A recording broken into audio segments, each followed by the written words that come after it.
Hey guys, it's your boy Alec coming back to you on the Jet Ski Goons channel, and today we're going to be changing the oil in my second gen SEADOO Spark TRIXX. My model is a 2024, but this will also apply to any of the other models that look similar to this. Right now the 2025s just came out. Let's get right into changing the oil. They tell me that I'm never gonna make it. They want me to do something that could make sense. They hate when I keep dreaming I'll be famous, but I don't give up, I keep chasing. I got all this potential that's deep inside of me, but they hate when you're successful cause they try to be. They sit there being judgmental because you're trying things. Alrighty, well, I just pulled the two-place jet ski trailer out of the shed for the springtime, and what better vehicle to use to tow it than the old twin-turbo Coyote F-150. As you just saw, we got the F-150 hooked up to the two-place jet ski trailer, and here is my 2024 SEADOO Spark. We have about 15 hours on it. If you haven't checked out any of my other videos, we ceramic coated this over the winter, so it looks freaking really nice. But anyways, we'll get to the oil change today. I'm gonna put these on the trailer. Not because they're easier to work on the trailer, but actually I'm gonna go dip these in the water real quick and just let them run for a couple minutes to get the oil circulating around. If you don't have the ability to stick it in water, I'm not exactly sure why you own a jet ski, but you can run it on the hose.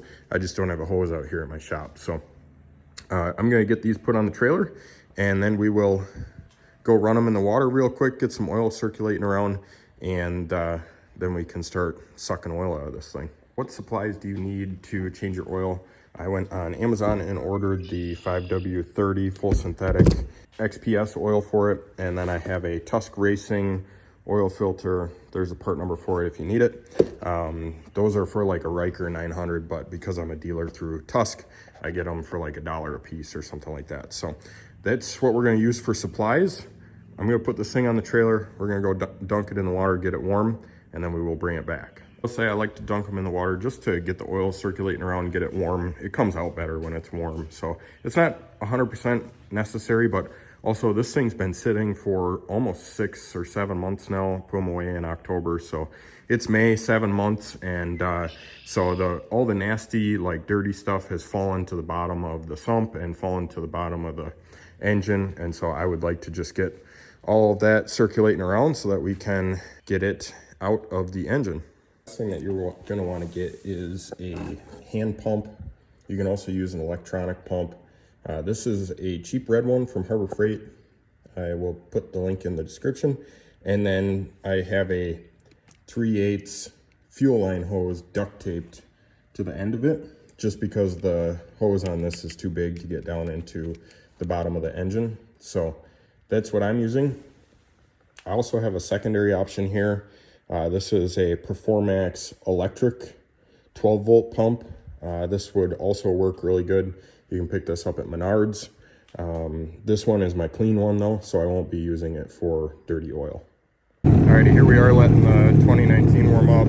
I got 43, 44 on my watch. You might see I'm using a flashlight as a key. I don't have my keys at the shop, so it's just a magnet.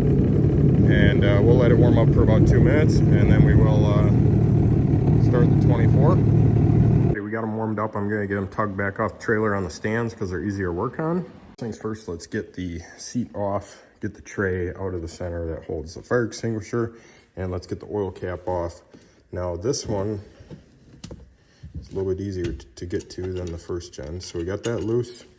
Our next step is going to be to put the pump in this hole and start sucking the oil out of it.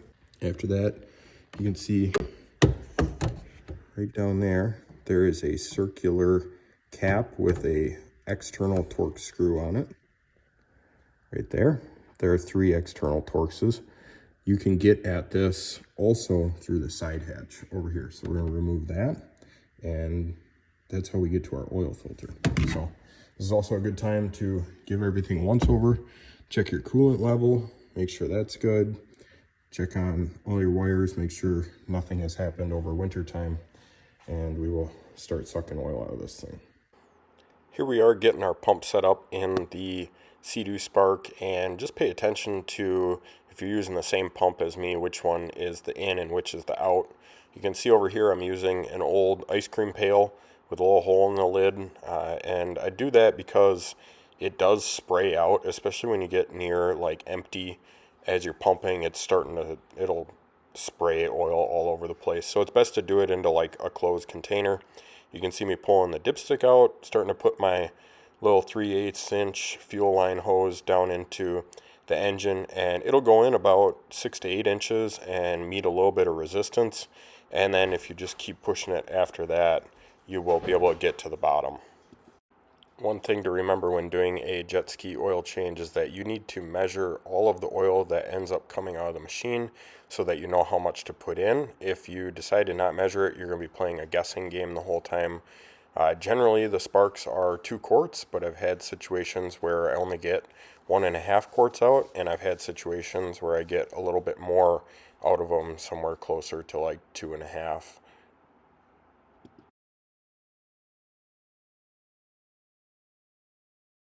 I'm going to show you guys a little trick here. There's a mode on these that's called flood mode. If you hold the throttle in all the way while you're trying to start it, the machine will not start, and it actually gets the engine and the oil pump circulating a little bit more, and you can get more oil out of the machine. So I'm going to do that really quick just to get any of the old oil out, because I am switching this from what I assume they put a synthetic blend in from the factory to a full synthetic.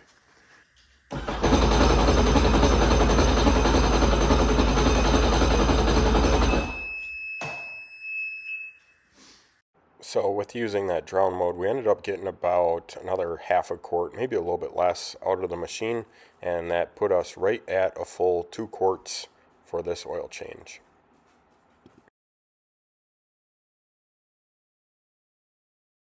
Alrighty guys, this is the only specialty tool that you are going to need that probably isn't in your Craftsman set at home. This is an E8 Torx bit. So it's E stands for external. These are external Torx. So you can see I got that on one of the 3 bolts. I'm going to get the 3 of them out on camera for you. I'm going to speed it up a little bit, but this is E8 extension and a 1/4 inch ratchet. That's all I'm going to use. During this phase of oil filter cap removal, I would highly recommend being extremely cautious with removing the bolts and making sure that you do not drop anything or any tools into the bottom of the hull. Specifically, the bolts are not magnetic, so getting them back out is a lot more of a chore than you might think. Here you can see me removing the oil filter cap. Make sure you put a bunch of rags underneath and around the oil filter housing. You can see when I pulled that cap off there, there's oil coming out all over the place, and it will fill the bottom of your hull with quite a bit of oil and make a mess. So throw some rags down and tuck some rags around it, and you can see me kind of checking on where the oil is going right there.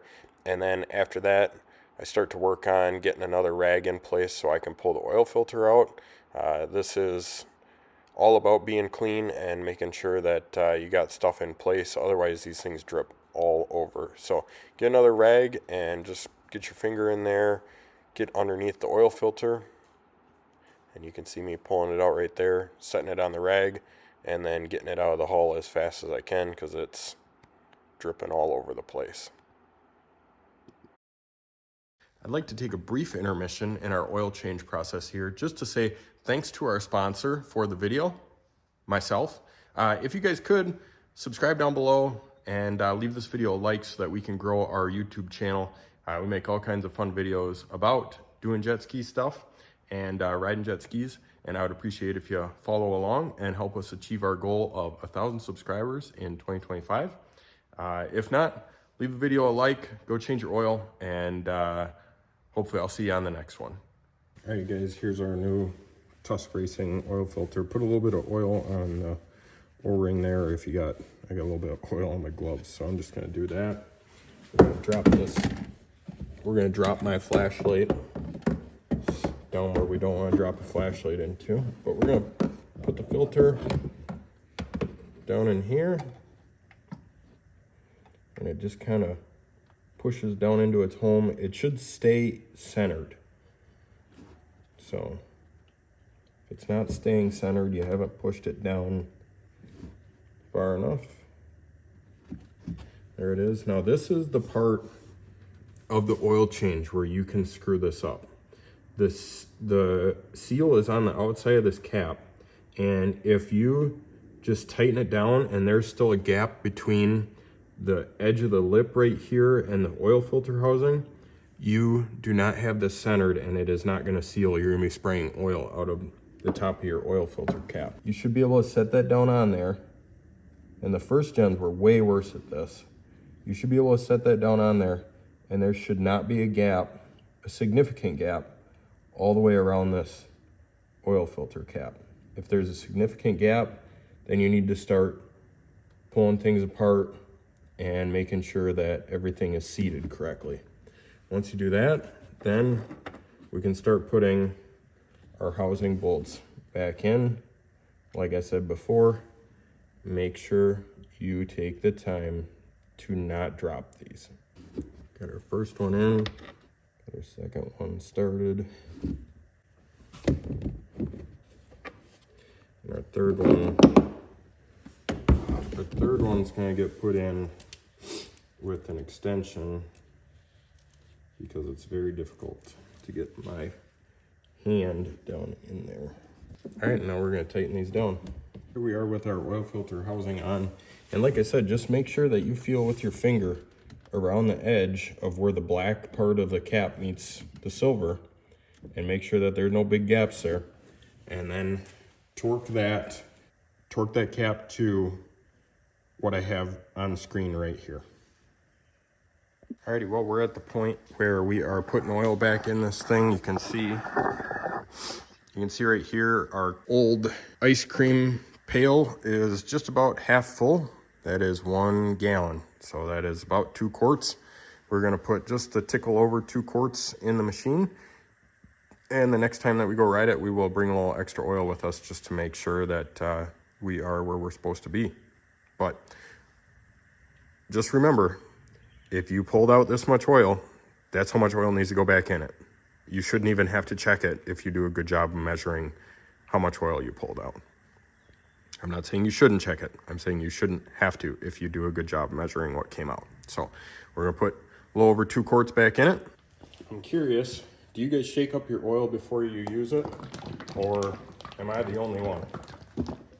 I don't know how long this stuff sits on a shelf, in a box, on a crate, and I get worried about the additives not being mixed up.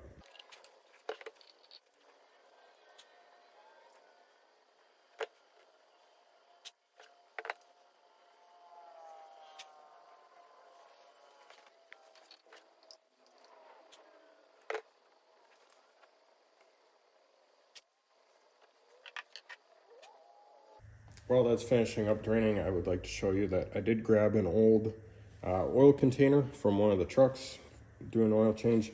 You can see right there, we are right at 2 quarts, almost on the dot.